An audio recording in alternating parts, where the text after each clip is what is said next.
Hey, what's up everybody? Greg Gordon here with Pyramind, and today I am sitting in the Loft Studio here at our facilities at 880 Folsom Street with Danny Dignan, aka Imaginate. What's up, Danny? Pretty good. How's it going? It's going great, man. It's great to have you here. So today we're going to talk a little about a remix that we collaborated on. Yep. It's really your remix. My original song that you're remixing is a tune called Soul Potion. You're going to get to hear them here on these links down below. And but we're going to talk about Danny's remix today and some of the cool things Danny's been up to as well. One thing I got to say about Danny, one of the things I really love about him is his determination and also his enthusiasm. When you were a student here at Pyramind, it was really cool to see how determined you were to get involved with things that we do here at Pyramind, particularly on the instruction level. You've produced some cool videos with us.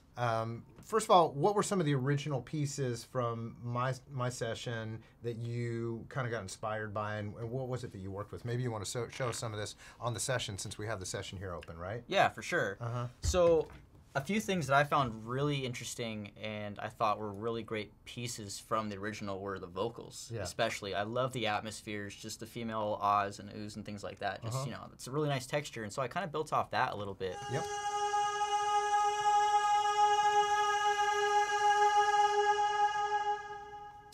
Yeah, and then I just added another version.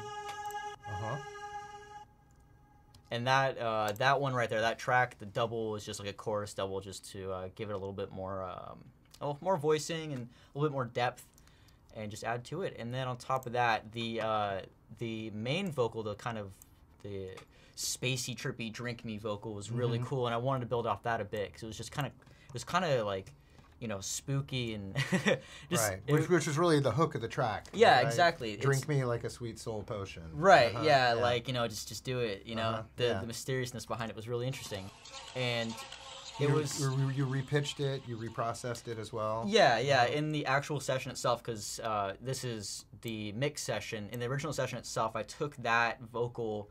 I made it mono, delayed it a little bit, and then I added a bit crusher on it, you know, EQ'd and all that, just to make it fit in the mix a little bit more, but then also just be different from the original, but still say the same. You know, stay the same. So. And to give it some edge, obviously. Yeah. And also to kind of make it a bit, work with your kind of sound, right?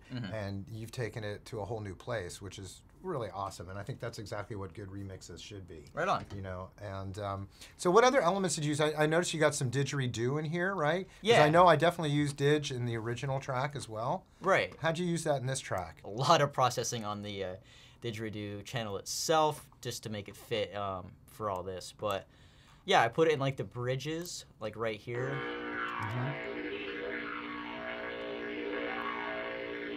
So it's pretty quiet in context. Right. But without it. Right, and it does really add a rhythmic component to the track as well, which is nice. The way it kind of interacts with the lower frequencies of the track. So let's take a little deeper dive into the track, because there's a lot of cool elements at play. I mean, this is a big session, right? You've done a lot of cool stuff. And let's take a look at some of your signature elements. And maybe let's start with the bass sounds, because those are definitely kind of I would say, part of your signature sound. So show us what you got. Yeah, so for this one, the original track itself was very bass heavy. I tried to be really simple with the basses here, and it's really just super distorted, super saturated saw waves and things like that. If I can just show you, you know, this is let's hear it. This is what we got.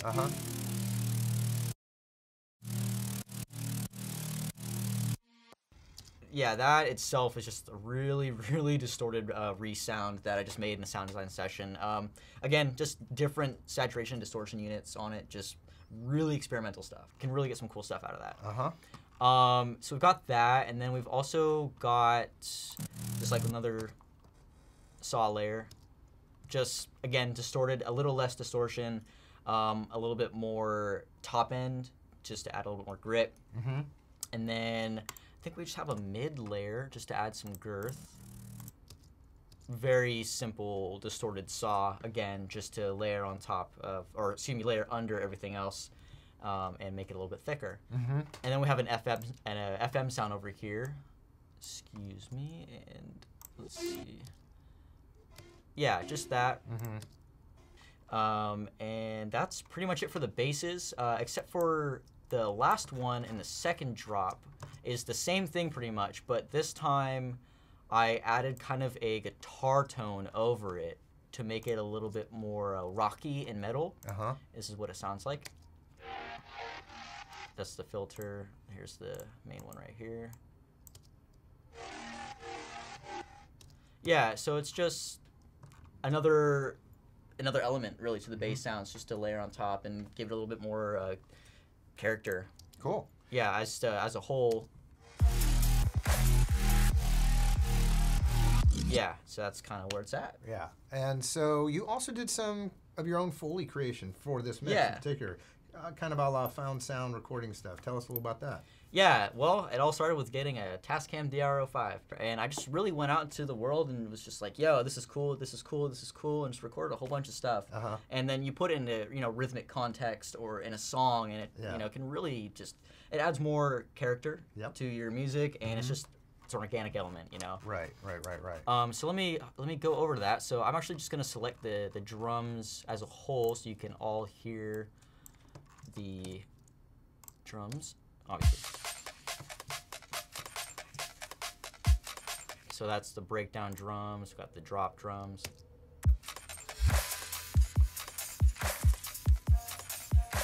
Yeah, and a lot of that crunchy stuff was like leaves crunching. I think there's a bite of an apple in there. A lot of wood stuff. I'll just dive into it. This is pretty much all the Foley.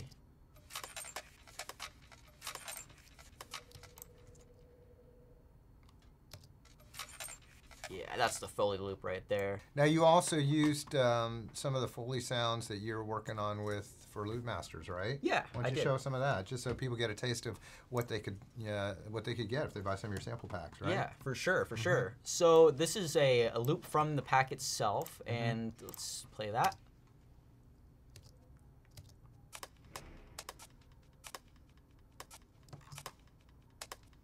Yeah, so it's nothing too crazy, but it's just enough rhythmic elements to add to what's already going on. Right. So kind of cool. That was all made using like just random kitchen elements, honestly. Random kitchen things like, you know, pots, pans. I think I used a hot chocolate powder like container and just, you know, hit it like a bongo or something like that. You know, just random things.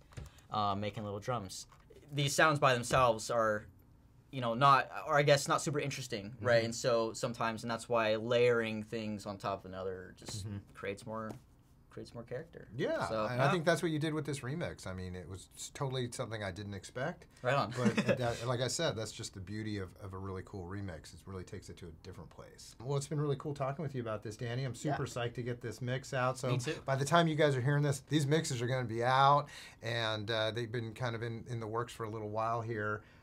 Stoked to hear you working with Loop Master too. That's fun, huh? Yeah, really excited about it. So. Great. You know. All right. Well, it's great having you here, Danny. Thanks for doing the interview. We'll talk soon. Yeah, thanks. Thanks, everybody. Take care.